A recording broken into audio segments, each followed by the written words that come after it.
late! Late, late, late! I've been waiting for you to summon me ever since you came here. Waiting and waiting and waiting. But my sapling didn't so much as utter my name. Such a heartless thing she is. Cold and cruel and heartless!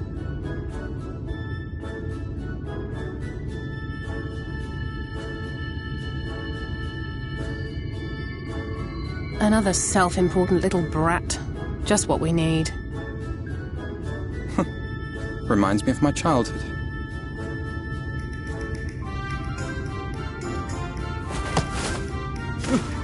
All right, I'm sorry. It was a joke. Honestly, just a joke. But just now you called for me so earnestly, so fervently. I couldn't possibly stay angry at you. Very well. As your lovely branch, I will lend you my strength.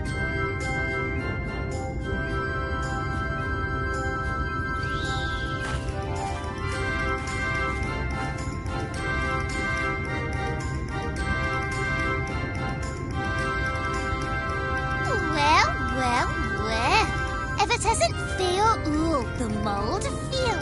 It's been too long. Not long enough for you to think of any new games, though, apparently. If I were you, I'd be bored of myself. Now let me make something clear. That mortal is mine. No matter what you do, she will never be yours. Never, never, ever! Oh, not even a bit. But what about the others? Surely we can keep them. No, you can't keep them either. They're for my amusement and mine alone. And if you lay so much as a finger on my sapling, I'll scatter the contents of her bag all over your precious village. There'll be cold, hard metal, furry, festering food, stinky, sweaty small clothes, and all manner of other terrible, unmentionable things. How would you like that,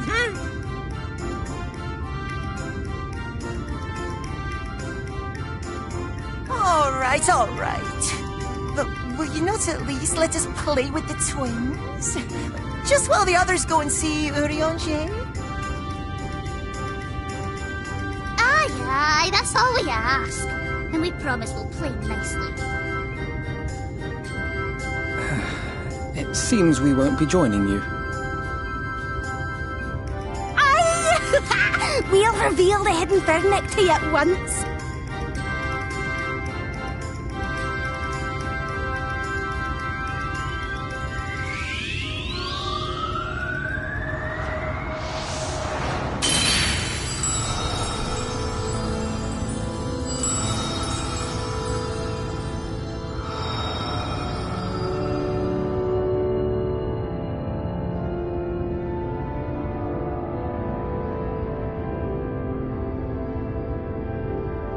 So this is the true Ilmeg.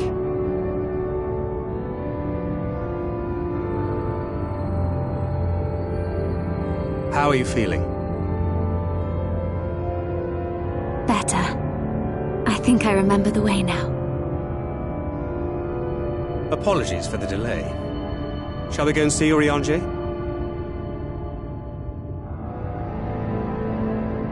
Your lovely branch is useful, yes? So whenever you're in trouble, you must remember to make use of me!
Urianger, are you in?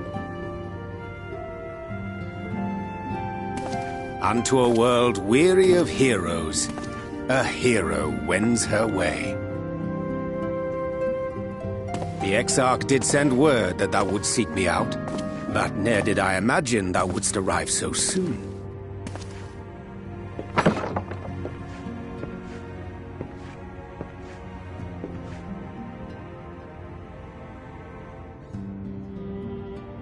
Full glad am I to see thee once more, my friend, and none the worse for thy travails.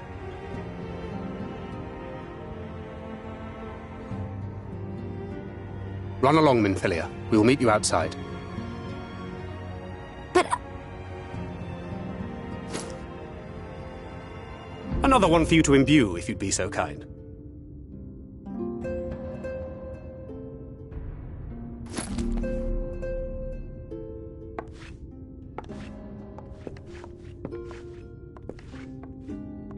I take it thou hast met with our other comrades already?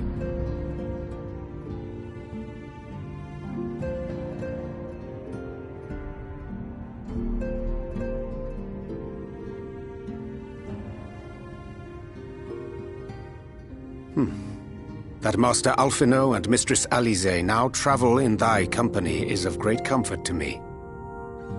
As for the rest, it beginneth in earnest. The hunting of the Light Wardens, and perforce the war with Yulmore.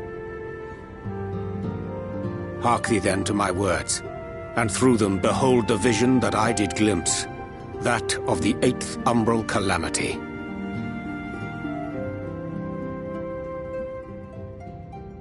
As I drifted hither to the first, traversing the boundary twixt reality and potentiality, I did bear witness to events yet to come.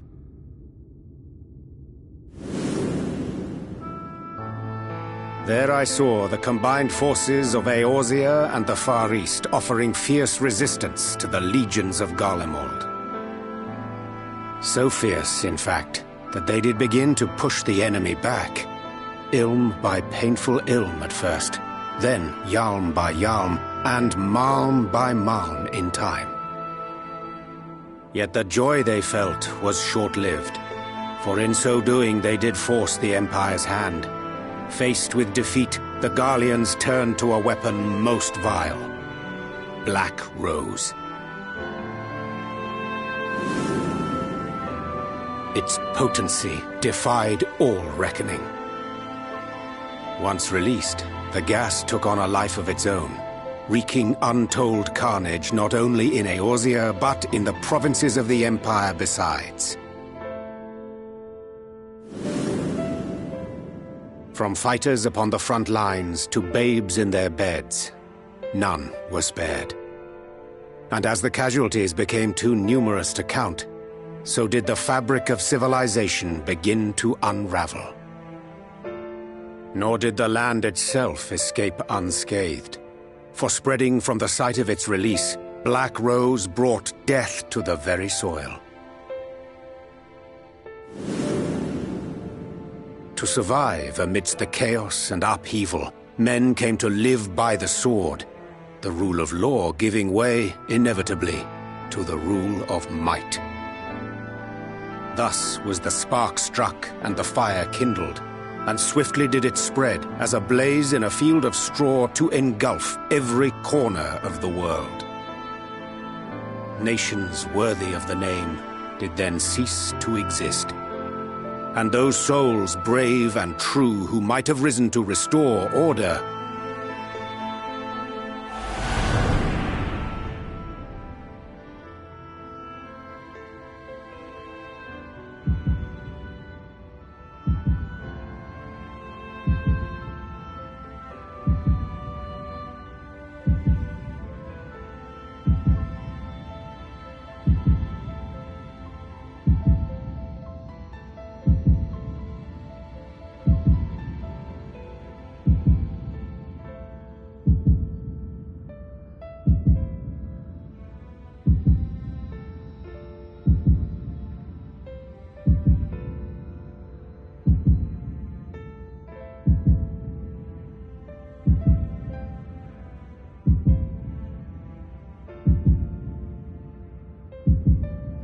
were no more. For the weapon spared not one, not even thee.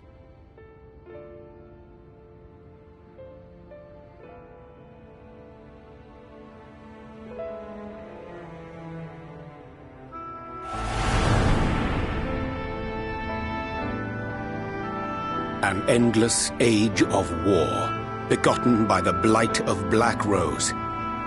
Such is the legacy of the 8th umbral calamity which I did behold.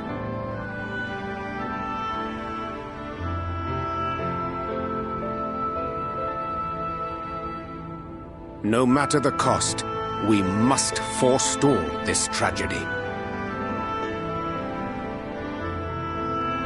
To that end, I have labored during my sojourn in this world, discovering in so doing the answer to a pressing mystery. That of Black Rose's inexplicable potency. Come.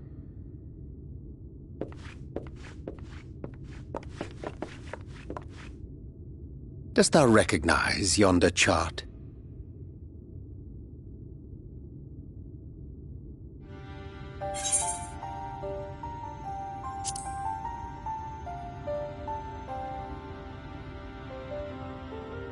Indeed. 'Tis a rendering of the elemental wheel, such as one might find in classrooms across the source. As the chart maketh plain, our world is composed of 6 elements, in addition to which there exist 2 poles in fundamental opposition. Astral, the active; umbral, the passive. As a reflection of the source, the first naturally compriseth the selfsame forces. Yet, curiously, there is a notable divergence in their nomenclature. To be specific, the denizens of this world employ not the terms astral and umbral.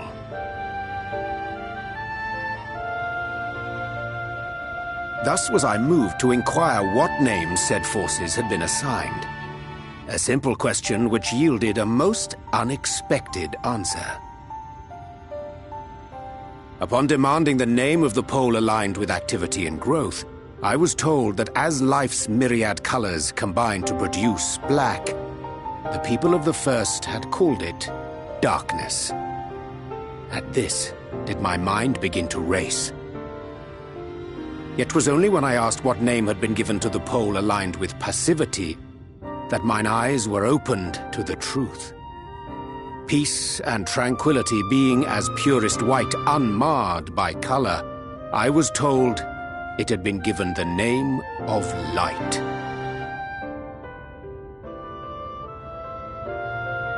That's umbral light and astral darkness, yes? I'm no etherologist, but it strikes me that the nomenclature of the first is rooted in the generation of the 2 forces, while our own appears to focus on their effects. Which makes one wonder, have we had it backwards all this time?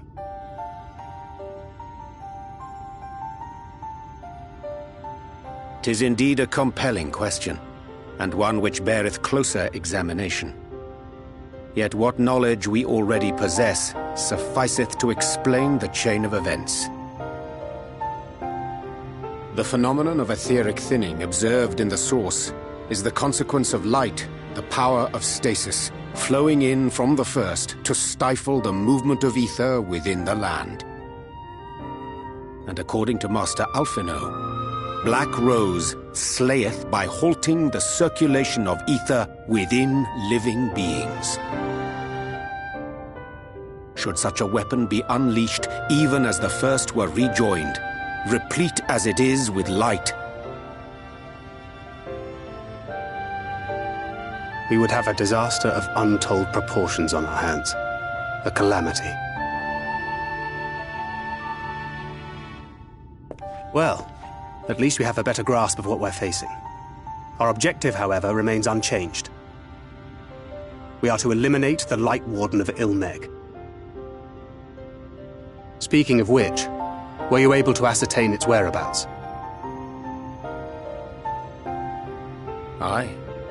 'Tis all but certainly ensconced within Leergear, the castle which standeth in the midst of the lake. To enter said stronghold, we must needs turn to the pixies for aid. Fortunately, I have become quite adept at courting their cooperation. Henceforth shall I accompany you, and do all in my power to ensure that my vision doth not come to pass.